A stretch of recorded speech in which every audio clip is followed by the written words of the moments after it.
بسم الله الرحمن الرحيم. نتشرف بإعطاء إحدى الارتسامات بخصوص الندوة التي عقدت يوم 9 مارس 2012 بخصوص التدبير الاقتصادي في الأملاك الجماعية.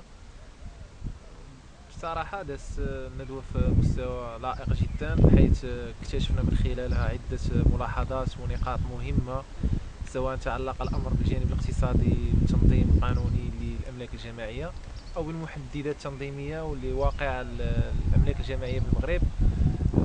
كنشكروا الأساتذة المؤطرين لهذه المائدة المستديرة، كنشكروا الطلبة الباحثين، وكنشكروا الحضور الكريم اللي مكننا من أخذ ملاحظات كانت في مستوى لائق جدا. وشكرا. ديال الصباح المائده المستديره كانت في مستوى لاول مره كنشوفوا بالنسبه للموائد المستديره على المستوى الجامعي ديالنا، كتكون واحد المقاربه تشاركيه باشتراك الطلبه الباحثين في التسيير والتنشيط، وحتى تدخل بمداخلات في الموضوع على غرار ما جاء به الدستور، على غير ما جاء به الدستور الجديد، حيث أصبحنا أمام تطبيق فعلي للدستور بإشراك الطلبة بمقترحات إلى جانب الأساتذة المؤطرين وأهل الاختصاص.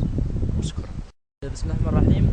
فيما يخص المائدة المستديرة المتعلقة بموضوع التدبير الاقتصادي للأملاك الجماعية، موضوع ذا أهمية بالغة لما تعنيه التنمية المحلية من أهمية كبيرة. فاليوم نلاحظ أن الجماعات المحلية للقيام بالتنمية لابد أن تهتم بتدبير الأملاك الجماعية التي تشكل أحد الموارد الأساسية لميزانيتها، وبالتالي يجب إعطاء هذا الموضوع أهمية كبيرة حتى تتمكن الجماعات الترابية من تحقيق فائض من خلال هذا التدبير على مستوى الأملاك الجماعية. التي لاحظنا في هذه المائدة المستديرة أن الجماعات الترابية تمتلك أملاك جماعية تمكنها من تحقيق كل الأهداف ديالها، لما أصبحنا نلاحظه اليوم من خلال أن العديد من الجماعات لا تهتم بهذا الموضوع، بالتالي تضيع فرص حقيقية للتنمية.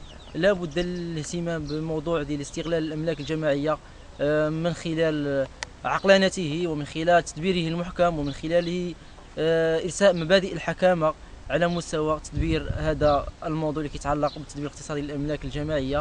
في الحقيقة الموضوع كان مهم من خلال تدخلات ديال الطلبة الباحثين ومن خلال الأطر ديال الجماعات الترابية والأساتذة المشرفين. في الحقيقة هذه بادرة طيبة ونتمنى أن تتكرر في فرص أخرى إن شاء الله.